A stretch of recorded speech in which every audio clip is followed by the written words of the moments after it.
Hi guys, Al DeMarco here. This is going to be your Saturday video report. I'm going to talk fast. Got lots of notes here to go through because we've got lots of preseason tips to pass on to you. Last night in preseason play, I took a split with my 10-dime releases, cashing in with the Cincinnati Bengals, losing, however, with that game against the Eagles going over the total because it came nowhere close to doing that. Still, the NFL record over the past 3 years, if you scroll down the page, regular postseason and preseason combined, 50 and 30 for 354 dimes of profit. Now tonight, I got to tell you guys, probably the least attractive game on this busy Saturday night card, the Browns against the Rams in Cleveland. That happens to be my best bet, and it's another 10-dime release. You can read more about it by scrolling down the page. Well, last night, the Bengals getting the job done. A straight-up winner, getting the point spread win. 2 nights ago, we kicked off week 2 of the preseason with the Bills doing the same in Toronto against the Colts, and the Patriots pulling the road upset of the Atlanta Falcons. This straight-up winners, again, it's like money in the bank. If you can pick them, you're getting the point spread winners. 17 and 3 straight up and against the spread so far this preseason, and that's after going 56, 3 and 4 in preseason play a year ago. FYI, underdogs 9 and 11 so far in the preseason. Home favorites 9 and 8. Well, normally, guys, I memorize all this stuff for you and zip it off, but I have got so many notes here I want to zip through for you here today. So quickly, we're going to get to them. By the way, did you see that massive line movement this morning on Pittsburgh and the New York Giants? That game was right around 3.5 points. And by 10:30 Eastern Time, Steelers suddenly up to 6 points in that game. Well, you know the deal there.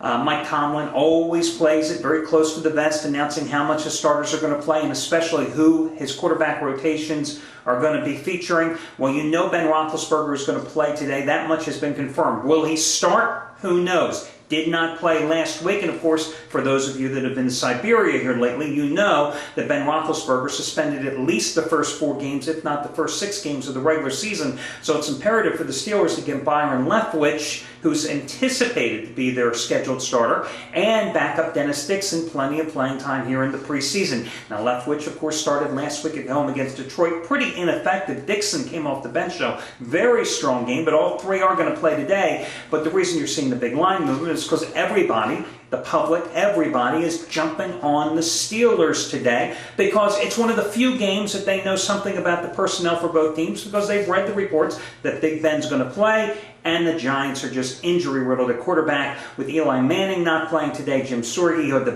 big Monday night game with the 2 touchdown passes to guide them for the comeback win against the Jets. Also out now 3 to 4 weeks at least with a shoulder injury, which means Rhett Bomar, who was last year on the Giants practice squad, who completed his college career at Sam Houston State after leaving Oklahoma, is going to get the start and may even play 3 quarters, maybe even the entire game in this contest. So that's why you've seen the massive line movement. I'll get to my free pick, by the way, in just a moment as well. But let me give you some different tips and trends, things that I picked up in researching today's games.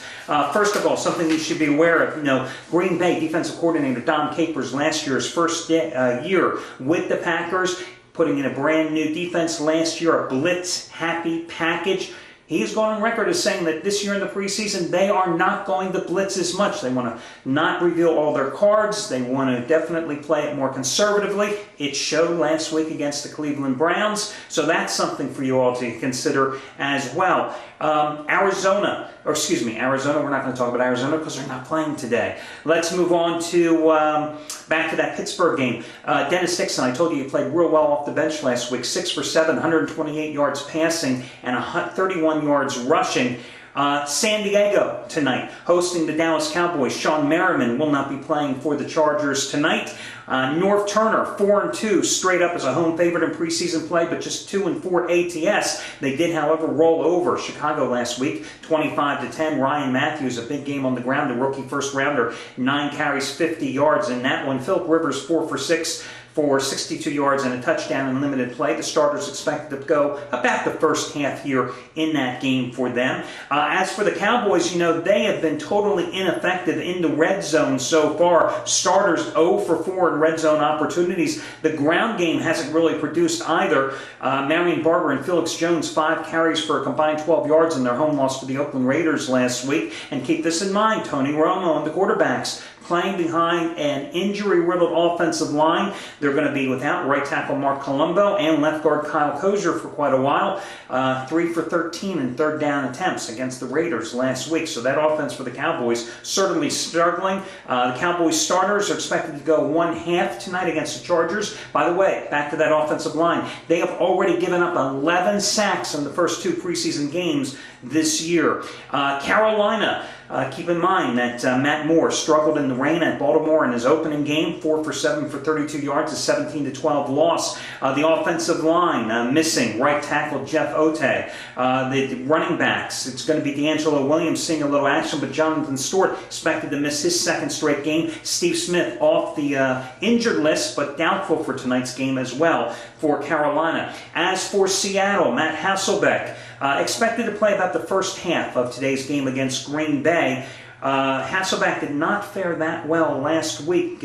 4 for 10. And, 4 of his passes were deflected, and he was also sacked 1 time in limited action. Really, the key to the Seahawks' performance offensively a week ago was Charlie Whitehurst off the bench. Green Bay's Aaron Rodgers, great performance against the Cleveland Browns last week. Keep that in mind, 12 for 13, 159 yards, and a touchdown pass. We move on to the New Orleans Saints, 27-24 loss, of course, in the final minute of play on a late field goal by the Patriots in Foxborough last week. They're making their home debut tonight. Super Bowl champions playing in the Superdome. Keep this in mind. They are 2-6 straight up in ATS during Sean Payton's tenure at home. 5-2-1 under in those games. The backups played very well against New England, reeling off 17 points after the starters found themselves down 23-7 early in that contest. Houston and New Orleans. Houston and New Orleans playing tonight. They have practiced, scrimmaged together 3 times this week, something they've done in previous preseasons as well. Houston 19-16 at Arizona last week. Keep in mind, they were up 10-0 early in that game. It was Matt Schaub in limited action, 5 for 6, 78 yards in that contest. The Raiders will be without Darren McFadden once more. Bruce Gronkowski also doubtful.